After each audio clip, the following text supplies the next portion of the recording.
Hey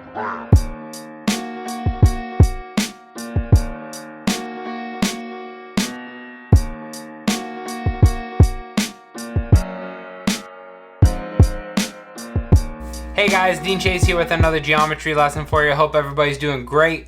We're going to be talking about how to prove triangles congruent by ASA and AAS. This is lesson 4.5, page 249. Let's go ahead and start with a word of prayer. Dear Heavenly Father, I want to thank you for saving us, Lord. I want to thank you for all you do. I pray you'll bless my students, help them gain understanding, and just help us all have a great day. We love you, Lord. In Jesus' name we pray, amen. Alright guys, so like I said, we're going to be learning how to prove triangles congruent by ASA and AAS. So, in a polygon, the side connecting the vertices of two angles is the included side. Given two angle measures and the length of the included side, you can make only one triangle. So all triangles with those measurements are congruent. So guess what we're going to learn? Probably some theorems and postulates. Okay? So postulate 21 is the angle side angle congruence postulate. If two angles and the included side of one triangle are congruent to two angles and the included side of the second triangle, then the two triangles are congruent. Okay, so here you see you have an angle, a side, and an angle that are congruent. Same with the second triangle, an angle, side, angle. So it's you could say that they're both congruent by the angle, side, angle congruence postulate. I feel like I've been saying this like all chapters, so I'm trying not to be super repetitive. Theorem 4.6, angle, angle, side, congruence theorem. If two angles in the non-included side of one triangle are congruent to two angles and the corresponding non-included side of the second triangle, then the two triangles are congruent. So when I'm like looking at these, I'm trying to prove things are congruent. I like to just say, okay, so I have a side, angle, side. Side, angle, angle. And then I look side, angle, angle. That's what I have marked out on this calendar. So I know I'm going to use the angle, angle, side congruence theorem. Sorry, I should have probably said angle, angle, side. But since I do teach at Untitled Academy, we like to say ASA congruence theorem because Untitled Advanced Academy, whatever. Shout out to you guys. Let's keep going. Example 1. Can the triangles be proven congruent with the information given in the diagram? If so, state the postulate or theorem you would use. Okay, so here, if we look at this, we have, sorry if this is hard to see, we have two angles marked congruent, a side in between, and then another set of angles. So we have green, red, purple, or angle, side, angle. Okay, so we can use the ASA congruence postulate. Okay, here if we look at B, we have an angle, angle, side, angle, angle, side. So we can use the angle, angle, side congruence theorem. Now, down here, the only information we have given are angle, angle, angle, angle, angle, angle, and we do not have a angle, angle, angle congruence anything because these two triangles could have different side lengths all around and still have all the same angle measures. So, cannot be proven congruent. Okay?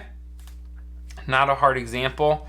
Let's keep going because we learned a ton of new things today. Flow proofs. You have written two column proofs and a paragraph proof. A flow proof uses arrows to show the flow of a logical argument.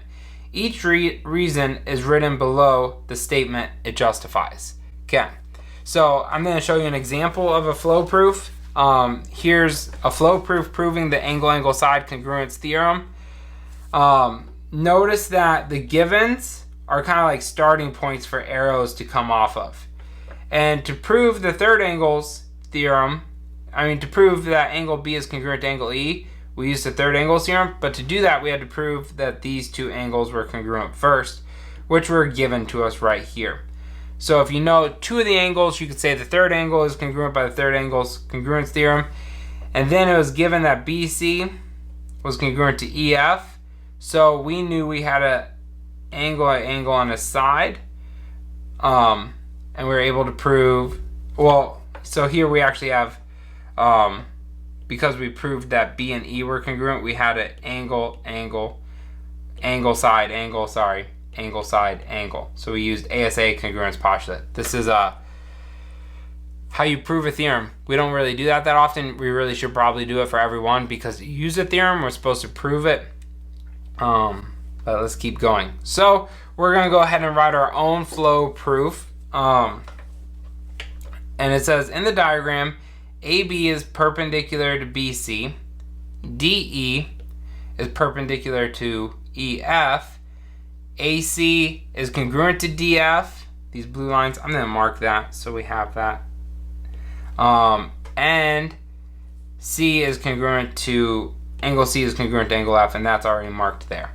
So the first thing we're going to do is let's go ahead and start out by writing one of our givens in this box. So if we look at this, this is a starting box, this is a starting box, and this is a starting box.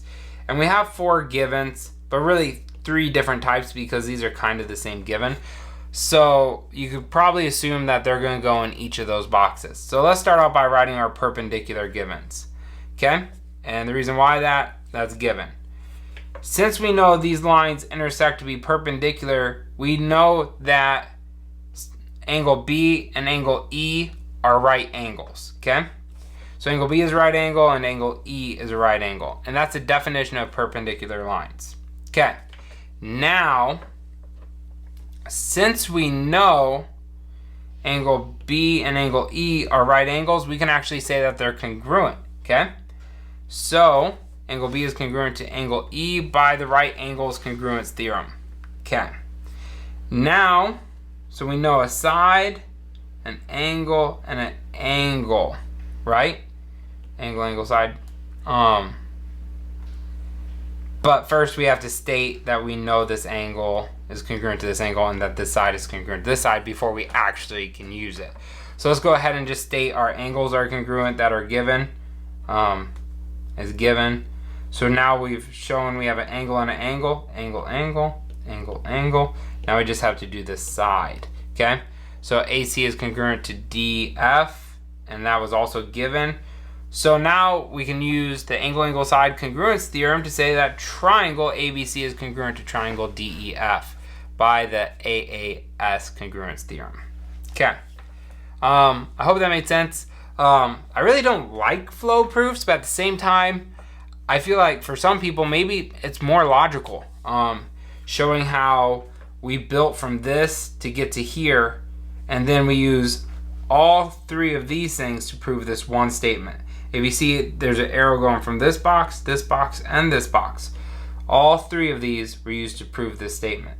And that was the angle, angle, side congruence theorem. Okay? I don't know. Maybe you like it. That's cool if you do. I don't judge you. Let's keep going. Example 3. In the diagram, angle C, oh, sorry, I'll label C. C's right here. Oops. C, angle CBF is congruent to angle CDF. Also, we know that BF is congruent to FD. So I'll mark that also with a red line.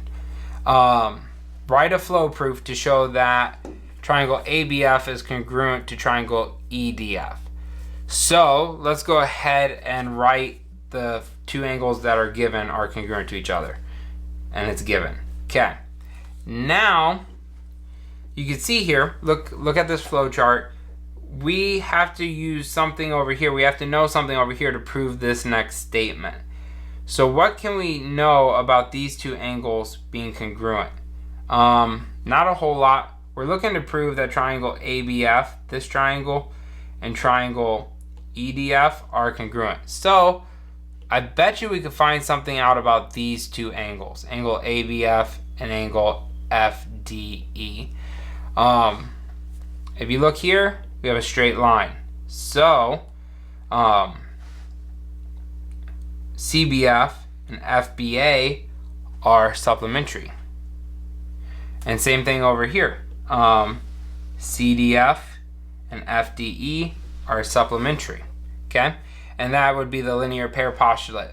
Let's just say that. If we know they're supplementary, we actually learned congruent supplements theorem, which says that the supplements of So the supplements would be congruent of these two angles. Since these two angles are congruent, their supplements are congruent. So we can now say that ABF is congruent to EDF by the congruent supplements theorem. Okay, I hope that made sense. It's really hard to remember all of these theorems probably, but that's why it's just important to keep practicing and doing our homework and taking really good notes. Okay, so let's go ahead and mark that with a double arch here. Those two angles are congruent. So far we've stated that those two angles are congruent. We need to state our BF is congruent to DF if we want to use that, even though it's given. So let's just go ahead and state that it's given. Okay. Now, so we have an angle and a side, angle, side. We need one more thing to be able to prove that those two triangles are congruent. And if we look right here and right here, we have a set of vertical angles. And if we could prove those are congruent, we'd have angle, side, angle, angle, side, angle. So we could use the ASA congruence postulate. And since we know the vertical angles, we can say that BFA, angle BFA, is congruent to angle DFE because of the vertical angles theorem. So now I'll mark that with 3 arches. And we can now say that triangle ABF is congruent to EDF by the ASA congruence postulate. Okay, I hope that made sense. Not a super hard example. Then the last thing we have for you today is take a look at all the stuff we've learned so far. We've learned how to use SSS, SAS, hypotenuse leg, ASA, and AAS. Okay? If you want to write these down in your notebook like this could probably end up being pretty handy for your quizzes and tests. Anyways, guys, I hope you guys are following along. Hope it's making sense. And I hope you guys are all just enjoying math. See ya!